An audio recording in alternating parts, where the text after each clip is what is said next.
this video, we're going over a standard way to finish the ankle lock. Well, there's some new school details on how to do the grip, but it's how we get it from like the classic single leg X / standard Ashigurami position, whatever you want to call it. And this is pretty much the quickest way to go from having swept someone, broken them down, to going to the finish. So this is going to be a plain one that I want you to start with as a baseline if you're new to this. And then I'm going to do another video which is going to be more in depth, where I explain how we overcome different types of resistance. Okay, what we do when the person defends, a little bit more technically, and how to beat that with different counters. But I want you to have this baseline first, because it's going to work a lot quicker for you, especially against someone, I'm assuming if you're a white belt, maybe you're better, against someone your own size and level. Okay, so first, let's start here. I have my foot on the outside here, and I have this knee inside, and I have my inside foot here on the underneath her hamstring on the far side here. It's important that I keep everything pinched in. I want this position to be tight. So my foot is actively on her hip, my knee is closing over my ankle, and I have tension in my legs here.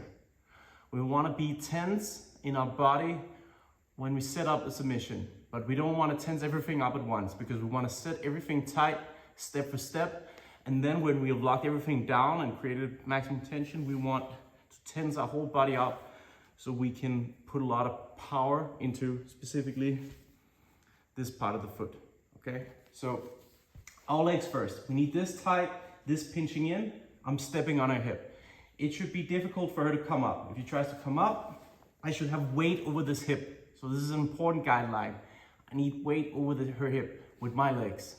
These are tense, they're kicking in, and I have tension here in the hip. Okay, we'll look at what she does if she tries to untangle her legs later in another video, but right now this is our standard. Second is, I want a good grip here on her foot. I want my arm, my bottom arm here, this is my right hand. I want to line this up just around this part of the foot here. Okay, so however I got her down, with whatever grip I had, I want to adjust this and make it perfect. The way to do that is not by tensing up to begin with. I actually want to relax and I want to make some space. So I take my elbow out and I make space between my ribs and her foot and my elbow and her foot. This way I can maneuver my body a lot easier. I can take this second hand in and I can post on her leg, or I can grab my thigh and over my elbow. Okay, I can lift. There's different ways we can adjust this. You can play with these different kinds of grips. All are good. Some are just more situational dependent than others. Now I want her toes basically right behind my shoulder here. I lift up, I punch through deep. Okay. From here I lock my hands. And there's many ways to lock your hands. You can go like this. You can go standard guillotine grip. I'm gonna show my new favorite grip that I use now, which I think is more robust. But it's up to you in the end, okay? We just need to get this hand high. So you can set it up here, but this is a lot more action if she's pulling your hands here. If she's grabbing my arm and pulling here, this can be a little bit annoying. So this is what I prefer. Shoot this arm deep. I have her side of my foot, it's contact with my ribs. I like to take this forearm and shoot it under to grab my own elbow here. Now, this does two things. One, it eliminates the hand fight. And second, it keeps this hand high in my chest, which I want the entire time. Okay? It's very hard for me now to let this hand drift down because of the way my elbows are locked together. From here, I want to create tension in her foot. So right now, the thing you can't probably see that well, but it's a feeling thing, is I'm pushing my ribs on the side of her foot here. The inside of her foot, I'm pushing my ribs. So I'm creating tension in the foot this way. Second thing I need to do is I need to lean back and mash down her toes, which basically my triceps here. Okay? So I'm creating maximum tension in the foot before I bridge. I don't do it with the bridge because that's gonna leave too much range of motion, especially if she has flexible feet. I'm gonna take all the slack out of the joint first by bending it this way, bending the toes back, and then I'm gonna bridge so I can put maximum pressure here. Okay, so I set the grip, my legs are tight, I set the grip, shoot it in deep, it's full contact here. I lock my arms up, I'm pushing my ribs into the side of her foot, and now I'm shrugging my shoulder back.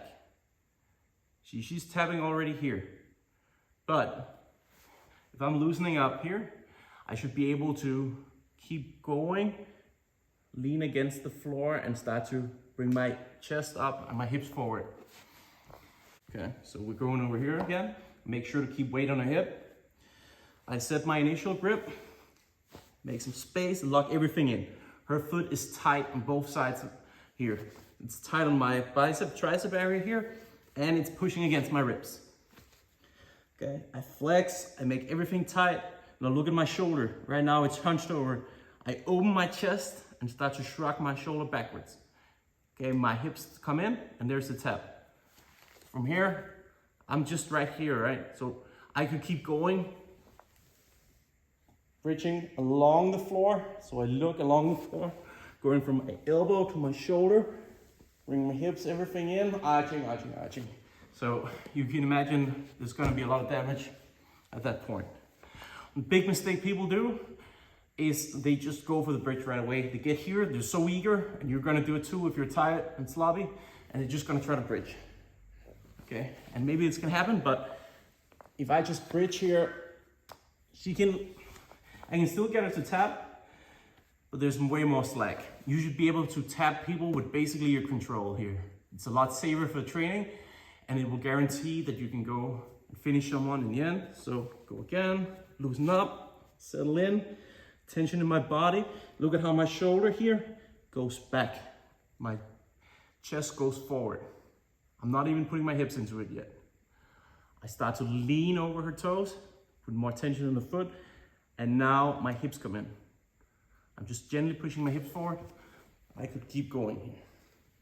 Okay, so these are some of the basic details to how to finish the ankle lock. So many different ways people do it, so many different grips and stuff, but the main theme we want to do is we want to put tension throughout the foot here. We want to make sure that we have her weight on her butt here, so it's hard for her to get up. And then we want to extend our hips in, and your partner, when you drill this, should feel the pressure on the foot here. Okay, if they just feel like it's cutting down here, it's not really that much threat of a break unless you're a lot bigger than them. The pressure and the pain should be in the foot, curling it.